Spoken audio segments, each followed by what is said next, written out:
আসসালামু আলাইকুম, আমি স্নিগ্ধা। আশা করি আপনারা সবাই ভালো আছেন। আজকে আপনাদের সাথে যে স্টোরিটা শেয়ার করতে যাচ্ছি সেটা একটা লাভ ট্রায়াঙ্গেলের স্টোরি এবং এই স্টোরিটার এন্ডিং খুবই দুঃখজনক, খুবই ট্র্যাজিক। স্টোরিটা হচ্ছে অ্যাশলি হারমন এবং এমেট করিগন নামের দুজনকে নিয়ে। অ্যাশলি 1982 সালে জন্মগ্রহণ করে।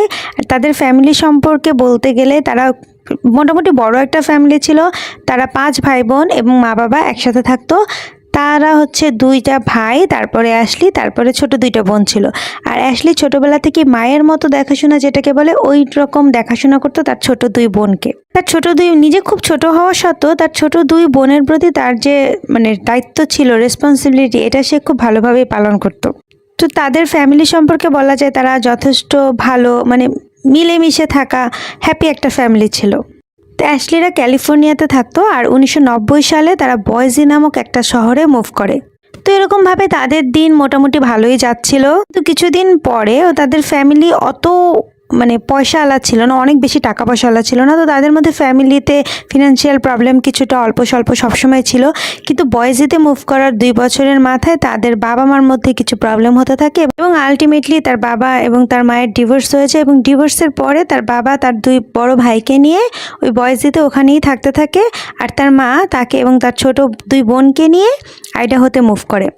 এবং এই যে ফ্যামিলিটা স্প্লিট হয়ে গেল, এই জিনিসটা অ্যাশলি এবং তার ভাই বোনদেরকে অনেক কষ্ট দেয়। তারা খুবই কষ্ট পায়। একটা ফ্যামিলি, একটা হ্যাপি ফ্যামিলি ছিল, তাদের ভাই বোনদের মধ্যে খুব ভালো সম্পর্ক ছিল। তো এখন ভাই বোনরা সব আলাদা আলাদা থাকতেছে। বিশেষ করে অ্যাশলি খুবই কষ্ট পায়, খুবই শকড হয় এরকম ঘটনায়। যদিও তারা মাঝে মাঝে একসাথে সময় কাটাতো, একসাথে ঘুরতে যেত, তারপরে বাবা মার সাথে একসাথে পাল্টাপাল্টি করে আর কি থাকতো, তারপরও আগের মতো তো আর মিলমিশভাবে ওরকমভাবে থাকতো না তারা কন্টিনিউ সব সময়ের জন্য আর কি। তো এই জিনিসটা না অ্যাশলিকে খুব কষ্ট দেয়। তো অ্যাশলি তখন চিন্তা করতে থাকে যে তো সে কখনোই ভবিষ্যতে নিজের জন্য এরকম একটা লাইফ চায় না এবং তার সন্তানদের জন্য যে বাবা মার ডিভোর্স হয়ে যাওয়ার পরে যেন ছেলেমেয়েরা এরকম আলাদা হয়ে যায়, এরকম লাইফ সে কখনোই নিজের জন্য চায় না। তো ইউটাতেও অ্যাশলির লাইফ ভালোই চলছিল, যদিও বয়েজি থেকে আসাতে মুভ করাতে তার একটু মন খারাপ থাকতো। কিন্তু ইউটাতে এসেও সে ভালোই মানিয়ে নিয়েছিল, কারণ সে ডান্স করতে পছন্দ করতো এবং সে চিয়ার লিডার ছিল স্কুলের। তো সে ভালোই পপুলার ছিল স্কুলে। তো স্কুল শেষ করার পরে সে ইউটা ইউনিভার্সিটিতে অ্যাডমিশন নেয়। চাইল্ড ডেভেলপমেন্ট সাবজেক্ট নিয়ে সে পড়তে থাকে। তো সেখানে তার এক ফ্রেন্ড তার সাথে অ্যামিটের পরিচয় করিয়ে দেয়। যখন তার সাথে অ্যামিটের পরিচয় হয় তখন অ্যামিটের বয়স ছিল 23 বছর এবং মেডিকেল স্টুডেন্ট ছিল। তো তাদের মধ্যে প্রথম দেখাতেই ভালো লাগা কাজ করতে থাকে, একটা স্পার্ক কাজ করে, প্রথম দেখাতেই ভালোবাসা হয়ে যায়। তারপরে দুজনে প্রচুর দেখা করতে থাকে এবং দেখা করতে করতে একসময় তারা রিলেশন শুরু করে দেয়। রিলেশন শুরু করার কিছুদিনের মধ্যে তারা ডিসিশন নেয় যে তারা এখন বিয়ে করবে। আর মাত্র কয়েক মাস যেতে না যেতেই 2004 সালের মার্চে তারা বিয়ে করে ফেলে। আর এরও কয়েক মাসের মধ্যে তারা প্রেগনেন্ট হয়ে যায়। তাদের লাইফে সব কিছু এত দ্রুত ঘটতেছে, সব কিছু চোখের পলকে মনে হচ্ছে সব কিছু হয়ে যাচ্ছে। তো তারা যখন জানে যে তারা প্রেগনেন্ট, তারা তো খুব খুশি হয়। আর যখন তারা এটা জানতে পারে যে তারা টুইন বাচ্চার বাবা মা হচ্ছে, তখন তাদের তো খুশির কোনো সীমা থাকে না। তো 2005 সালে তারা 2টা মেয়ে বেবির জন্ম দেয়। অ্যাশলি আর অ্যামিট, তাদের এই 2 বাচ্চার নাম রাখে বোস্টন এবং বেইলি। তারা খুব খুশি তারা এই 2 বাচ্চা নিয়ে। এবং এরপরে তারা 2007 সালে একটা ছেলে বাবুর জন্ম দেয় এবং এই ছেলে সন্তান নিয়েও তারা খুব খুশি। তারা এই 3 বাচ্চাকে খুব নিজেদের সব কিছু দিয়ে ভালোভাবে লালন পালনের চেষ্টা করতে থাকে। সব কিছু ভালোই চলছিল, কিন্তু 2008 সালে অ্যামিট চিন্তা করে যে তার আর ডাক্তারি ভালো লাগছে না। ডাক্তারিতে একটা ফিক্সড ইনকাম, তারপরে হচ্ছে তার তো এখন ফ্যামিলিটাও বড় হয়েছে, 3টা বাচ্চা। তো সে চিন্তা করতে থাকে যে অন্য কিছু করা দরকার। তো সে চিন্তা করে যে ডাক্তারি বাদ দিয়ে এখন সে প্রফেশন চেঞ্জ করে সে এখন লয়ার হবে। সে অ্যাশলির সাথে এই ব্যাপারটা শেয়ার করে। তো দুজনে অনেক চিন্তা ভাবনার পরে অ্যাশলি রাজি হয়, তাকেই সাপোর্ট করে যে ঠিক আছে, তার যেহেতু ডাক্তারি ভালো লাগছে না, লটা তার কাছে ভালো মনে হচ্ছে, সে ল পড়ুক। আর যেহেতু 3টা বাচ্চা পরপর হয় অ্যাশলির, তো সেক্ষেত্রে তার তো নিজের ক্যারিয়ার নিয়ে চিন্তা করার কোনো সুযোগই ছিল না। 3টা বাচ্চা দেখাশোনা, তারপর হচ্ছে এগুলো করতে করতেই না সে আর নিজের ক্যারিয়ার নিয়ে চিন্তা করার কোনো সুযোগ পায় নাই। তো ওরা যখন ডিসিশন নেয় যে আমি তো এখন ল পড়বে, তখন তারা হচ্ছে গিয়ে ল পড়া তো আর 4টিখানি কথা না, অল্প স্বল্প পড়া না, অনেক পড়া। তো সেক্ষেত্রে আমির তো আর অ্যাশলিকে আগের মতো টাইম দিতে পারবে না। 3টা বাচ্চার দেখাশোনা অ্যাশলির জন্য কষ্ট হয়ে যাবে। এজন্য ওরা হচ্ছে অ্যাশলির বাবা মা ওয়াশিংটনে থাকে, সেখানে মুভ করে, সব ব্যাগ ট্যাগ গুছে আর সেখানে মুভ করে। তো অ্যামিট যে ইনস্টিটিউটে ল পড়তো আর অ্যাশলির যে বাবা মার বাসা ছিল ওয়াশিংটনে, এই দুইটার মাঝখানে যে দূরত্ব ছিল এটা প্রায় ড্রাইভ করে 1 ঘন্টার মতো সময় লাগতো। আর অ্যামিট হচ্ছে ওর বউ আর বাচ্চা কাচ্চার সাথে সময় কাটাতে এত ভালোবাসতো যে সেই 2 ঘন্টা প্রতিদিন জার্নি করে আসা যাওয়া করতো। তারপরে 2009 সালের নভেম্বর মাসে অ্যামিটের ল পড়া শেষ হয়। তো এর মধ্যে তাদের বাসায় তাদের ঘরে আরও একটা মেয়ে বাবুর জন্ম হয়, তাদের 4 নম্বর বাচ্চা। তো এরপরে অ্যামিটের যখন ল পাস করা শেষ হয় তখন তারা ব্যাগ ট্যাগ গুছায় আবার বয়েসিতে মুভ করে। তো ওরা বয়েসিতে মুভ করার পরে অ্যামিট একটা ল ফার্মে জব নেয়। এতদিন অ্যাশলি ভাবতো যে অ্যামিট ল পড়া শেষ করে ওদেরকে হয়তো বা টাইম দিতে পারবে, অ্যামিটের সাথে ও একটা কোয়ালিটি টাইম স্পেন্ড করতে পারবে, কিন্তু এখন তো তার কিছুই হচ্ছে না। বরং এখন অ্যামিটের ব্যস্ততা আরও বেড়ে গেছে, কারণ অ্যামিটকে এখন বার কাউন্সিল পাশ করার জন্য অনেক বেশি পড়তে হয়। সারাটা দিন মানে জব করার পরে তারপরে অ্যামিট বার কাউন্সিল পাশ করার জন্য প্রচুর পরিমাণ সময় পড়ার পেছনে ব্যয় করে। আলটিমেটলি অ্যাশলি এবং তার বাচ্চা কাচ্চার জন্য তার কাছে এখন কোনো সময়ই নেই। তো অ্যাশলিও ধৈর্য ধরতে থাকে যে অ্যামিট বার কাউন্সিল পাশ করুক, তারপরে হয়তোবা তাদের সামনের দিনগুলো অনেক ভালো হবে। আর অ্যামিটও অনেক বেশি পরিশ্রম করতে থাকে ভবিষ্যৎ দিনগুলো যাতে তাদের ভালো হয়, তাদের বাচ্চা কাচ্চাদের জন্য, যাতে সে ফিউচার সিকিউর করতে পারে এই জন্য। তো এরকম যেতে যেতে অ্যামিট বার কাউন্সিল পাশ করে একটা সময়, আর এই সময় অ্যাশলি আবার প্রেগনেন্ট হয়। এবার তাদের 5 নম্বর বাচ্চা হবার পালা। তো অ্যামিট বার কাউন্সিল পাশ করার পরে 2010 সালে সে এই যে জব করতো একটা ফার্মে, তার পাশাপাশি সে নিজে একটা ক্রিমিনাল লয়ার হিসেবে নিজের একটা বিজনেস ওপেন করে। আর এর পাশাপাশি অ্যাশলি যেটা বলে যে অ্যামিট হাজব্যান্ড হিসেবে এবং ফাদার হিসেবে বিশেষ করে সে খুব ভালো ছিল। সে বাচ্চাদের জন্য সব কিছুই করতো, হয়তো অতখানি টাইম সে দিতে পারতো না ওয়ার্ক প্রেশারের জন্য, কিন্তু সে বাচ্চাদের কোনো দিক থেকেই কমতি রাখতো না। তো অ্যামিট ক্রিমিনাল লয়ার হিসেবে কাজ শুরু করার পর থেকে তার পপুলারিটি বাড়তে থাকে। সে যেহেতু খুব ভালো কাজ করত, তো দিন দিন তার ক্লায়েন্ট বাড়তেই থাকে। প্রথম দিকে সে নিজেই হ্যান্ডেল করতে পারতো, কিন্তু দিন দিন এত বেশি ক্লায়েন্ট বাড়তে থাকে যে তার নিজের পক্ষে হ্যান্ডেল করা এত ক্লায়েন্ট সম্ভবই হচ্ছে না। তখন সে চিন্তা করে যে কেন না আমি একজনকে হায়ার করি যে আমাকে হেল্প করতে পারবে। তো এই মুহূর্তে আমাদের গল্পে আবির্ভাব ঘটে ক্যান্ডি হল নামের এই মহিলার। তো যে কিছুদিন ধরে তার আগের জব ছেড়ে দিয়ে নতুন একটা সুইটেবল জব খুঁজছিল। আর অ্যামিটের মনে হতে থাকে এই মহিলা, এই ক্যান্ডি তার জন্য পারফেক্ট, কারণ সেও তার মতো ম্যারিড, তার ফ্যামিলি ওরিয়েন্টেড একজন পার্সন, এবং সেও 2টা বাচ্চার মা, এবং তার হাজব্যান্ড রব লোকাল পুলিশ স্টেশনে আইটি ডিপার্টমেন্টে জব করে। তো সব কিছু মিলিয়ে অ্যামিটের যখন মনে হয় যে সে একদম পারফেক্ট, সে তাকে হায়ার করে নেয়। আপনারা যারা অনেক দিন ধরে ক্রাইম স্টোরি শুনছেন তারা নিশ্চয়ই এই মুহূর্তে বুঝতে পারছেন যে কাহিনীটা এখন কোন দিকে মন নিচ্ছে, এবং আপনাদের থেকে আপনাদের যে ধারণা তার থেকে খুব খুব কম সময়ের মধ্যে, মাত্র 2 সপ্তাহের মধ্যে অ্যামিট আর ক্যান্ডির রিলেশনশিপ শুরু হয়ে যায়। তাদের সম্পর্কটা প্রফেশনাল রিলেশনশিপ থেকে সরে গিয়ে সেক্সুয়াল রিলেশনশিপের দিকে কনভার্ট হয়ে যায়। তারা দুজন পুরা দমে চুটায় পরকীয়া করতে থাকে। যদিও তারা তাদের এই সম্পর্কটা গোপন রাখতে চেয়েছিল, কিন্তু ওয়াইফ হিসাবে অ্যাশলি কিছুটা তো টের পাবেই, তাই না? তো অ্যাশলি কিছু বুঝতে পারে যে তার আর অ্যামিটের রিলেশনের মধ্যে সামথিং মিসিং, কিছু একটা নাই তাদের মধ্যে। আগের মতো যে অ্যাটাচমেন্ট, এইটা তাদের মধ্যে নাই। অ্যামিট আগেও সবসময় ব্যস্ত ছিল, সবসময় অ্যাশলি আর ওর বাচ্চাদেরকে সময় দিতে পারতো না, কিন্তু এখন সে দিন রাত সবসময় অফিসে পড়ে থাকে। আর আগের ব্যস্ততার মধ্যেও না অ্যামিটের সাথে ওর একটা ইমোশনাল অ্যাটাচমেন্ট ছিল, যেটা এখন আর নাই। আর আগে যতবার এই যে আগে 4 বার যে অ্যাশলি প্রেগনেন্ট হইলো, তখন যে ডাক্তারের কাছে যেত অ্যামিট সবসময় ওকে নিয়ে যেত, ওর জন্য আলাদা একটা কেয়ারিং করতো, কেয়ার করতো সবসময় ওর বাচ্চাদের জন্য, ওর জন্য সবসময় একটা খোঁজ খবর নিত, একটা অ্যাটাচমেন্ট ছিল। সেই জিনিসটা এখন নাই। এইবারের যে প্রেগনেন্সি, এই সময় অ্যামিটের কোনো খোঁজ খবরই নাই, কোনো ভ্রুক্ষেপ নাই অ্যাশলির দিকে। অ্যাশলি একা একা ডাক্তারের কাছে যাচ্ছে, অ্যামিট একবার জিজ্ঞেসও করছে না। সব পার্টনাররা কাপলদের মধ্যে সব পার্টনাররাই কিন্তু বুঝতে পারে একজন যদি ইমোশনালভাবে ডিটাচড হয়ে যায়, তখন কিন্তু আরেকজন টের পায় যে কিছু একটা প্রবলেম হচ্ছে।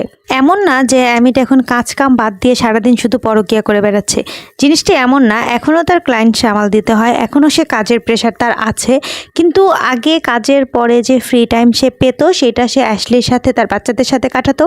আর এখন যে ফ্রি টাইম পায় সেটা সবটাই তার এখন ক্যান্ডির জন্য বরাদ্দ। আর অ্যাশলির যে মোটেও সন্দেহ হয় না যে তার হাজব্যান্ডের কোথাও চক্কর চলছে, এরকম না, কিন্তু সে কোনোভাবে বিশ্বাস করতে চাইছে না, বিশ্বাস করতে পারছে না, কারণ এতদিন তার মানে তাদের মধ্যে এতদিন কোনো প্রবলেম ছিল না তো এই পর্যন্ত। এই জন্য না তার মন সায় দিত না যে অ্যামিট তাকে চিট করতেছে, এটা সে মন থেকে মানতে পারছে না। তারা এতদিন পর্যন্ত খুব হ্যাপি ছিল, অ্যামিটের মধ্যে সে কখনো এরকম উল্টাপাল্টা কিছু দেখে নাই, তো এই কারণে না সে বিশ্বাস করতে পারছিল না। তো একদিন অ্যাশলি ডাক্তার দেখে বাসায় যাওয়ার সময় এরকম চিন্তা করে যে অ্যামিটের অফিসে যাবে, গিয়ে অ্যামিটকে সারপ্রাইজ দেবে, তারপরে তারা নিজেরা কোথাও বাইরে একটু খেতে যাবে, নিজেদের মতো একটু টাইম কাটাবে। তো এটা চিন্তা করে সে অ্যামিটের অফিসে যায়। অ্যামিটের অফিসে যাওয়ার পরে তার অ্যামিটকে দেখে তার মনে হয় যে অ্যামিট তাকে দেখে মোটেও খুশি হয় নাই, বরঞ্চ একটু বিরক্ত হয়। আর অফিসে যাওয়ার পরে তার সাথে এই প্রথম ক্যান্ডির সাথে পরিচয় হয়। সে যেটা বলে পরবর্তীতে যে ওই দিন ক্যান্ডিকে সে যেরকম দেখে যে খুবই ছোট স্কার্ট পরা, হাই হিল পরা একজন মহিলা, তো তার মনে হয় যে অ্যামিট আর ক্যান্ডিকে দেখে দুজনের আচার আচরণ দেখে তার মনে হতে থাকে যে এদের দুজনের মধ্যে নিশ্চয়ই কোনো কিছু একটা চলছে, দুজনের মধ্যে নিশ্চয়ই অ্যাফেয়ার আছে, আর এই কারণে অ্যামিট এরকম চেঞ্জ হয়ে গেছে। আবার তার এটাও মনে হতে থাকে যে ক্যান্ডির তখন বয়স 40 বছর, যে এরকম 40 বছরের একজন মহিলা, আর অ্যামিটের তখন 30 বছর বয়স, আর অ্যাশলির 28 বছর বয়স, তো এরকম আমার থেকে 12 বছরের একজন বড় মহিলা, মধ্যবয়স্ক, আমাকে রেখে অ্যামিট তার সাথে পরকীয়া করবে, এরকমও তার মনে হতে থাকে যে 10 বছরের বড় একজন মহিলার সাথে অ্যামিট পরকীয়া করবে, প্রেম করে বেড়াবে, এটা সে মেনে নিতে পারতেছে না। তখন তার মনে হয় না এরকম কিছু না, এটা চিন্তা করে সে আবার এগুলো মাথা থেকে বাদ দিতে থাকে যে অ্যামিট আর এই ক্যান্ডির পরকীয়া চলতেছে, এই জিনিসটা সে মাথা থেকে বাদ দিয়ে দেয়। তো এরপরে অ্যাশলি একটা ছেলে বাবুর জন্ম দেয়, আর এই ওদের 5 নম্বর বাবুর জন্ম দেওয়ার পরে হচ্ছে ক্যান্ডি ওদের সাথে আরও মানে অ্যাশলির সাথে আরও খুব ক্লোজ হয়ে যাচ্ছে, ওর বাচ্চাকে অনেক আদর করতেছে, অনেক কিছু গিফট করতেছে, তো ওদের ফ্যামিলির সাথে অনেক ক্লোজ হয়ে যায়। তখন মানে কাছ থেকে দেখার পরে অ্যাশলির মনে হতে থাকে যে না, এই মহিলার সাথে নিশ্চয়ই, ক্যান্ডির সাথে নিশ্চয়ই অ্যামিটের অ্যাফেয়ার নাই, আর এই সে কারণ না যে ওদের এই সম্পর্ক যে এরকম নষ্ট হয়ে যাচ্ছে, এটার কারণ নিশ্চয়ই ক্যান্ডি না, অন্য কোনো মহিলা নিশ্চয়ই এটার কারণ, অন্য কোনো মেয়ের কারণে নিশ্চয়ই এরকম অ্যামিট চেঞ্জ হয়ে যাচ্ছে। আর এই 5 নম্বর বাচ্চা জন্ম দেওয়ার পরে অ্যামিটের আচরণ তো আগের থেকে পুরাই ডিফারেন্ট, এটা অ্যাশলি ফিল করতে পারছিল যে আগের 4বার যেমন বাচ্চার প্রতি মানে অ্যামিটের যেরকম একটা টান ছিল, টেক কেয়ার করতো, অ্যাশলির টেক কেয়ার করতো, এবার তার কোনো খেয়ালই নাই, সে সারাক্ষণ ফোনের মধ্যে আছে, নইলে অন্য কিছু করতেছে, বাচ্চার খোঁজ খবর নিচ্ছে না, অ্যাশলির খোঁজ খবর নিচ্ছে না, মানে পুরাই চেঞ্জ। আর অ্যাশলিও খুব ডিপ্রেশনে চলে যায় বাচ্চা জন্ম দেওয়ার পরে, তার ইমোশন অনেক আপ ডাউন হতে থাকে, তার ফিলিংসগুলো অনেক চেঞ্জ হতে থাকে। তারপরে হচ্ছে আর অ্যামিটের এরকম আচরণ মানে তার আর ভালো লাগছিল না, তো কিন্তু সে তো তার তো মাইন্ড আগে থেকেই সেট করা যে তার একটা পারফেক্ট ফ্যামিলি চাই, তো এই কারণে সে হচ্ছে ইভেন মানে ম্যারেজ কাউন্সিলও সে ট্রাই করে, কিন্তু যেদিন তাদের ম্যারেজ কাউন্সিলে যাওয়ার কথা সেদিন অ্যামিট আর আসে না। তারপরেও অ্যাশলি চাচ্ছিল যে তাদের যেন বিয়েটা টিকে থাকে, কোনোভাবেই যেন তাদের ডিভোর্স না হয়, তার আর অ্যামিটের মধ্যে যে সমস্ত প্রবলেম এগুলো যেন সলভ হয়ে যায় কোনোভাবেই। সে যে সিচুয়েশনের মধ্যে দিয়ে গেছে ছোটোবেলায় তার বাবা মার ডিভোর্সের ফলে, এরকম সিচুয়েশনের মধ্যে দিয়ে যেন তার বাচ্চাদের যাওয়া না লাগে, তাই সে কোনো মতে জোড়াতালি দিয়ে বিয়েটা টিকিয়ে রাখার চেষ্টা করতে থাকে। আর এদিকে ক্যান্ডির যে হাজব্যান্ড রফ, সেও ফিল করতে পারে যে তার বউ নিশ্চয়ই অ্যাফেয়ার চলছে কোথাও, কিন্তু সে 100% শিওর হয়ে যায় যে অ্যাশলি যেমন শিওর ছিল না কার সাথে অ্যাফেয়ার চলছে, কিন্তু মানে রব মোটামুটি শিওর যে ক্যান্ডি তার বসের সাথেই অ্যাফেয়ার করে বেড়াচ্ছে, এবং তার বসের সাথে তার অ্যাফেয়ার শুধু অ্যাফেয়ার না, এটা অনেক দূর পর্যন্ত করাইছে। একটা পর্যায়ে রব আর অ্যাশলি তাদের হাজব্যান্ড ওয়াইফের উপর থেকে মানে হতাশ হয়ে যায়, উপর একদম মানে ফেড আপ হয়ে যায়। আর রব ক্যান্ডিকে ইমেল করে, থ্রেট করে ইমেল করে, হুমকি ধামকি দিয়ে ইমেল করে যে good luck with Emmett, I will love the last love, এরকমভাবেই লেখে যে তুমি একটা সময় ভুগবা, এইসব। কিন্তু এতে তাদের দুজনের কোনো কিছুই হয় না, তারা দুজন সব কিছুকে পাত্তা না দিয়ে পুরা সেরকমভাবে পরকীয়া করতে থাকে। আর যে জিনিসটা মনে হয় অ্যামিট আর ক্যান্ডির যে মানে রিলেশনটা ছিল, যে প্রেমটা ছিল, এটা তাদের না মানে মেন্টালি ভাবে অ্যাটাচমেন্টের থেকেও তাদের ফিজিক্যাল অ্যাট্রাকশনটা বেশি ছিল। তারা সবসময় সুযোগ খুঁজতে থাকতো, যেখানে সেখানে যখন সুযোগ পেত তখন তারা ফিজিক্যালি মানে ক্লোজ হতো, এই টাইপের। তাদের কোনো মানে মানসিক অ্যাটাচমেন্ট অতটা ছিল না যতখানি তাদের ফিজিক্যাল অ্যাট্রাকশন কাজ করতো।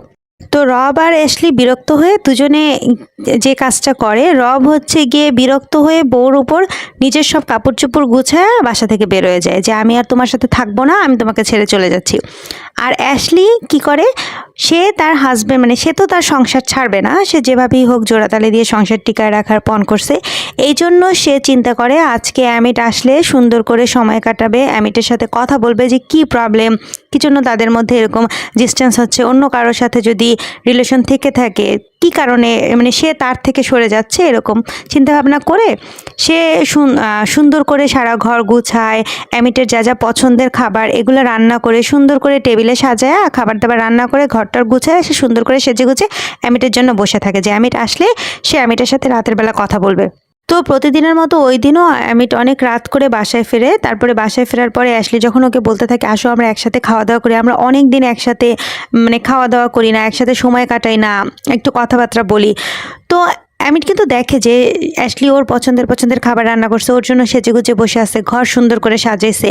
তারপরও অ্যামিট ওর মুখের উপর বলতে থাকে আমি বাইরে থেকে অলরেডি খেয়ে আসছি, আমি তোমার কোনো রান্না খাবো না, আর আমাকে এখনই আবার বাইরে যেতে হবে। তখন অ্যাশলি খুবই অবাক হয়ে মানে ওকে রিকোয়েস্ট করতে থাকে বাইরে যেও না, প্লিজ যেও না, কিন্তু অ্যামিট কোনো কথাই শোনে না। সে বাইরে মানে সে বলতে থাকে না আমাকে যেতেই হবে, সে তার কোনো কথাই শোনে না। আর তখন অ্যাশলি ওকে জিজ্ঞেস করে যে তুমি কোথায় যাবে এত রাতে আবার। তো তখন অ্যামিট বলতে থাকে যে আমি ওয়ালগ্রিনসে যাব একটা প্রেসক্রিপশন আনার জন্য। ওয়ালগ্রিন নামে ওদের ওখানে একটা ফার্মেসি আছে, সেটার কথা বলে। তারপরে অ্যাশলির মুখের উপরে দরজা লাগায় দিয়ে অ্যামিট বেরোয় চলে যায়। আর অ্যাশলি হতভম্বের মতো বসে থাকে যে কি হলো, ও চিন্তা করছিল যে একটু কথাবার্তা বলবে, মোটামুটি ওদের সম্পর্কটা কিছুটা ঠিক করার চেষ্টা করবে, কিন্তু কিছুই তো হলো না। আর এদিকে ক্যান্ডি ওর বাসায় ওয়ালগ্রিনে যাচ্ছে এ কথা বলে বের হয়ে যায়। তারপরে ওরা দুজন অ্যামিট আর ক্যান্ডি ওয়ালগ্রিনে দুজনে একসাথে দেখা করে। তারপরে অ্যামিট তার প্রেসক্রিপশন নিয়েছিল, কিন্তু এটা তাদের মানে মেইন রিজন তো ছিল না বের হওয়ার। তাদের আসল উদ্দেশ্য ছিল দুজনে একসাথে দেখা করবে, একসাথে টাইম স্পেন্ড করবে।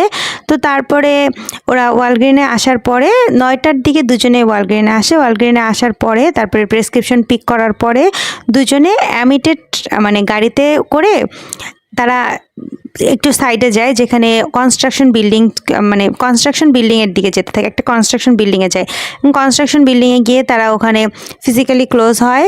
ওই দিন তারা এর আগেও ফিজিক্যালি ক্লোজ হয়েছে, এটা তাদের সেকেন্ড টাইম। মানে তারা কতটা ফিজিক্যালি অ্যাট্রাকশন ছিল দুজন দুজনের প্রতি।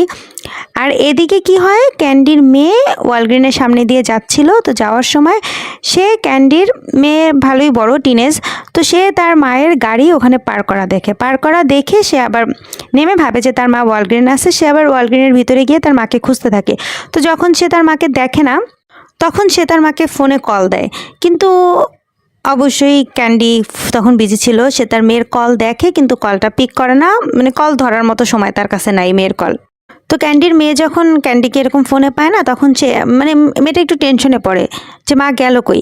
তো তখন সে তার বাবা রবকে ফোন দিয়ে বলতে থাকে যে মায়ের গাড়ি এরকম পার করা ওয়ালগ্রিনের সামনে, কিন্তু মা নাই। তখন রব মেয়েকে মানে রব তো বুঝতে পারে যে ক্যান্ডি নিশ্চয়ই অ্যামিটের সাথে কোথাও দেখা করতে গেছে, গাড়ি এখানে পার করে রেখে। তো সে তার মেয়েকে বলে সমস্যা নেই, তুমি বাসায় চলে যাও, আমি দেখছি, আমি মাকে নিয়ে বাসায় আসছি। তো মেয়ের মতো বাসায় চলে যেতে থাকে। আর ওদিকে নিজেদের যখন পার্সোনাল সময় কাটানো শেষ হয় তখন ক্যান্ডি তার মেয়েকে কল করে। তারপরে মেয়ে বলতে থাকে যেরকম আমি তোমাকে পাইনি, তারপর আমার টেনশন হচ্ছিল, আমি বাবাকে কল দিছি। তো এটা শুনে ক্যান্ডি আর এমিট আবার ওয়ালগ্রিনের দিকে আসতে থাকে। আর ওদিকে রব তো অলরেডি জেনে গেছে যে ক্যান্ডি এখন কোথায় আছে, অ্যামিটের সাথে নিশ্চয়ই ওয়ালগ্রিন আছে। সে তখন মানে তার তো এমনিতেই মেজাজ গরম, বউর সাথে ঝগড়া করে বের হয়ে গেছিলো, এত থ্রেট দিছে তারপরও এরা কথা শুনতেছে না। তখন সে তার গাড়ি নিয়ে ওয়ালগ্রিনে আসে, মানে খুবই রাগান্বিত অবস্থায়। ওকে সিসি ক্যামেরায় দেখা যায় যে সে ওয়ালগ্রিনের মধ্যে খুঁজতেছে ওদের দুজনকে। রব যখন ওয়ালগ্রিনে ঢুকে ওদেরকে খুঁজে পায় না তখন সে ক্যান্ডিকে ফোন দিতে থাকে। আর ক্যান্ডি ফোনটা রিসিভ করার আগে অ্যামিট ফোনটা তার হাত থেকে কেড়ে নিয়ে নিজেই ফোনটা রিসিভ করে রবকে গালাগালি দিতে থাকে ফোনের মধ্যে। এবং মানে ক্যান্ডি বলে যে রবকে এক পর্যায়ে অ্যামিট বলতে থাকে যে আমি তোমার মাথা দেয়ালের সাথে বাড়ি মেরে ফাটিয়ে দেবো। তো এরপরে রাত 10টার দিকে অ্যামিট আর ক্যান্ডি অ্যামিটের গাড়িতে করে ওরা ওয়ালগ্রিনের পার্কিং লটে এসে থামে। আর এদিকে রব কিন্তু ওখানে ওদের জন্য ওয়েট করতেছিল। আর অ্যামিট আর ক্যান্ডি কিন্তু জানে না যে রব আগে থেকে এখানে ওয়েট করতেছে। তো ক্যান্ডি হচ্ছে অ্যামিটের গাড়ি থেকে নেমে সে নিজের গাড়ির দিকে যাচ্ছিল, তখন দেখে যে রব ওদের দিকে আগে আসতেছে খুব রাগ হয়ে। আর এরপর থেকে আমরা যা শুনবো এটা পুরোটাই হচ্ছে ক্যান্ডির ভাষ্যমতে আমরা শুনতেছি। এখান থেকে একটু উল্টাপাল্টা হতে পারে কাহিনী, একটু সন্দেহজনক। এই স্টোরির বাকি অংশ থাকবে পরের পার্টে 2-3 দিনের ভিতরেই চলে আসবে।